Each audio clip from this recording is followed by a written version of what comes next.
Okay, here we are. It's Tuesday, January 3rd, 2017. It's the first day of the Antonio Guterres era at the United Nations. Today, inside the visitors' entrance of the UN at 9 o'clock, coming up, hopefully now having to go through the metal detectors, we can get there on time, Mr. Guterres will lay a wreath for fallen UN people. As we were doing the Ban Ki-moon summary, up to 21 parts now, by the way, we didn't yet write the one on Louis Maxwell, who was an American, doesn't matter what nationality he was. He was a U.S. UN security official killed in Afghanistan by the Afghan National Forces.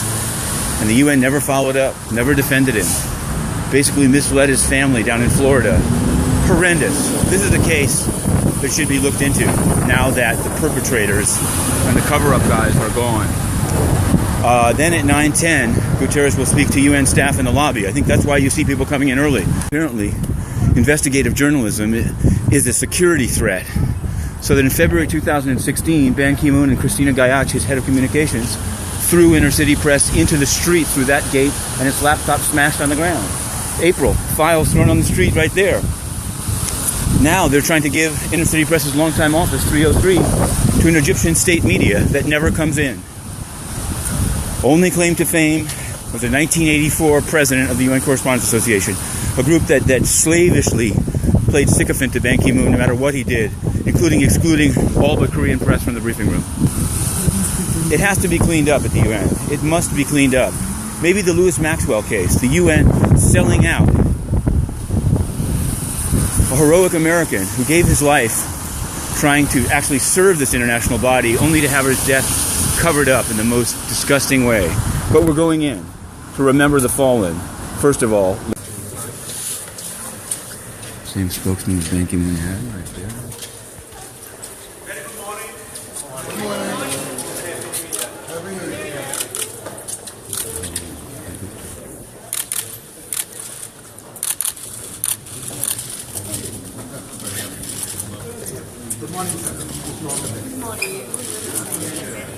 Eviction queen.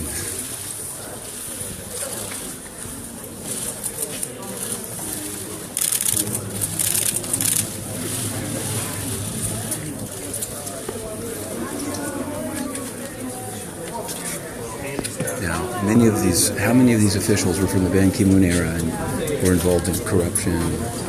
Hopefully it can be cleaned up, but it will require a draining of the swamp.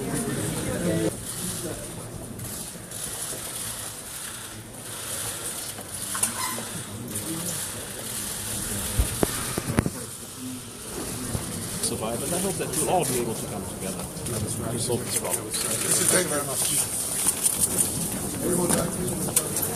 Now, for those who may not remember, on Ban Ki-moon's first day, Richard Roth, the same individual, asked Mr. Ban Ki-moon about the execution of Saddam Hussein, and he said, it's up to every country, which was the wrong answer.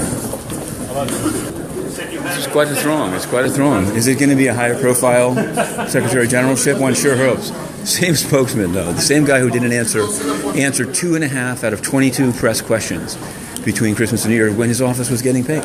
Up. We've got another.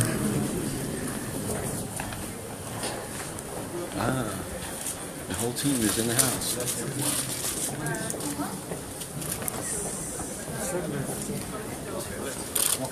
Okay, keep moving.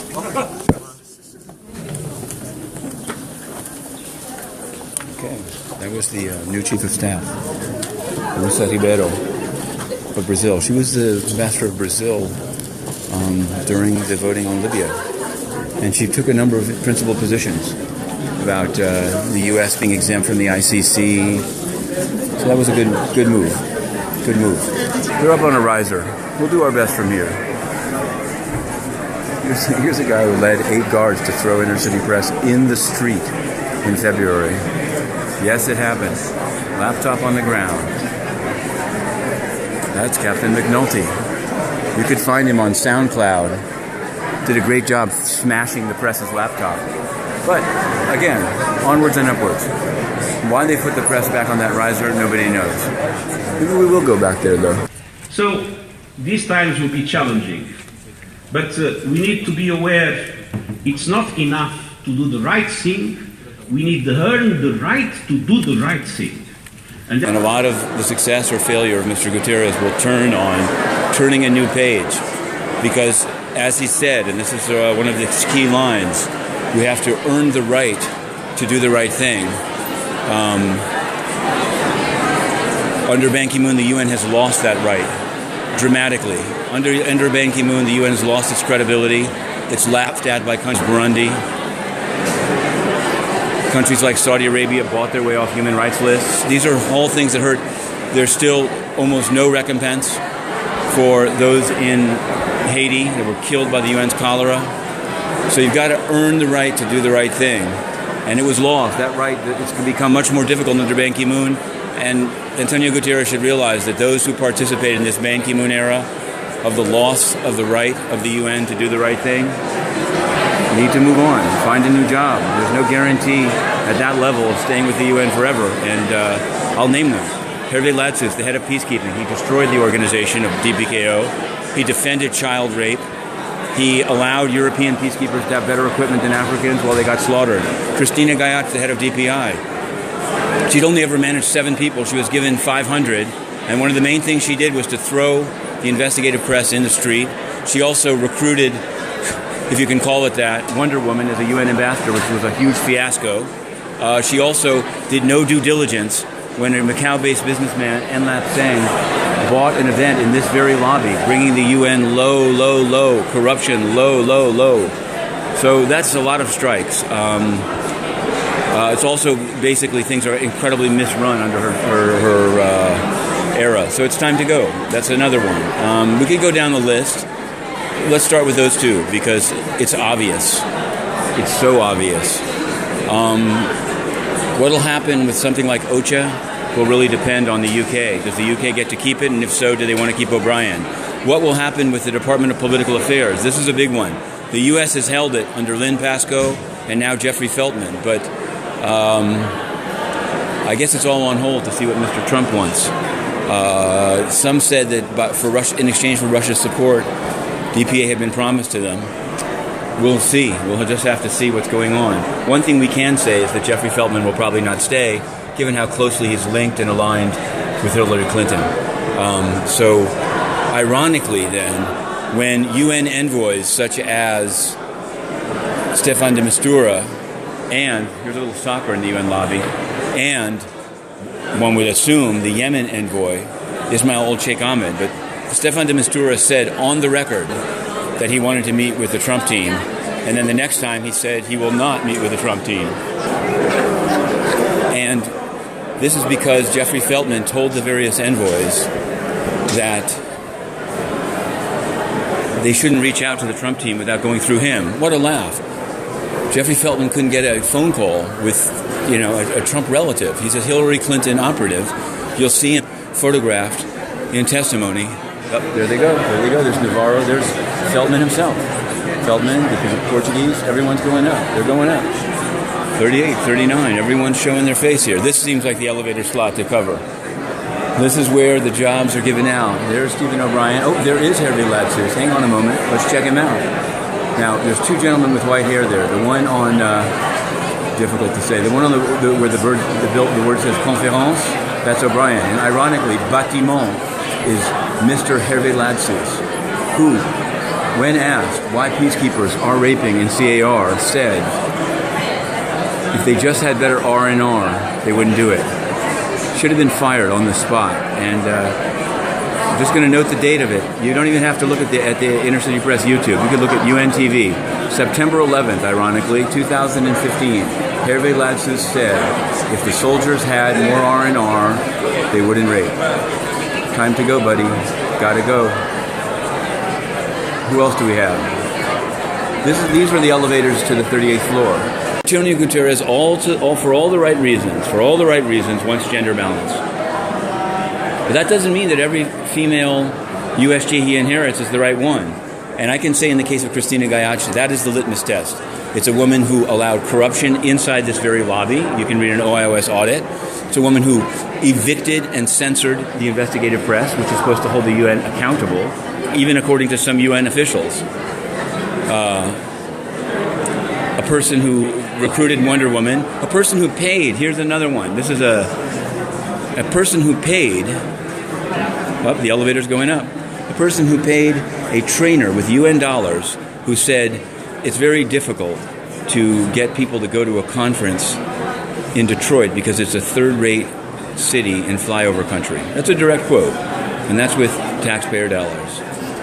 Excellent. So that's it. 4 strikes and you're out, actually. Maybe one was a foul ball. One doesn't know, but gotta go. Now we're down to the small strokes, the smaller strokes.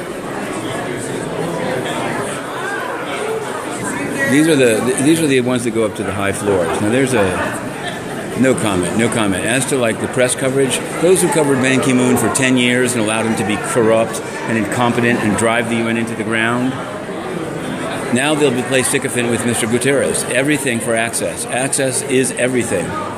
Now, this 38th floor ride is, everyone's going up. Nobody's going down. Now let's check it out. See, much less of a crush for the mid-level floors. And there you have it, Ban Ki-moon's portrait. It was unveiled in a sickeningly vain way while Ban Ki-moon was still here. And the goal of that, because it was clearly distasteful, the goal was simply to create video footage for Ban Ki-moon to run for president of South Korea. Troubling, highly troubling. Okay, things are starting to thin out here.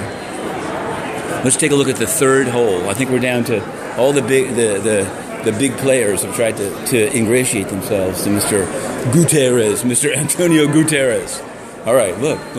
These lower floors, nobody cares. We're moving through.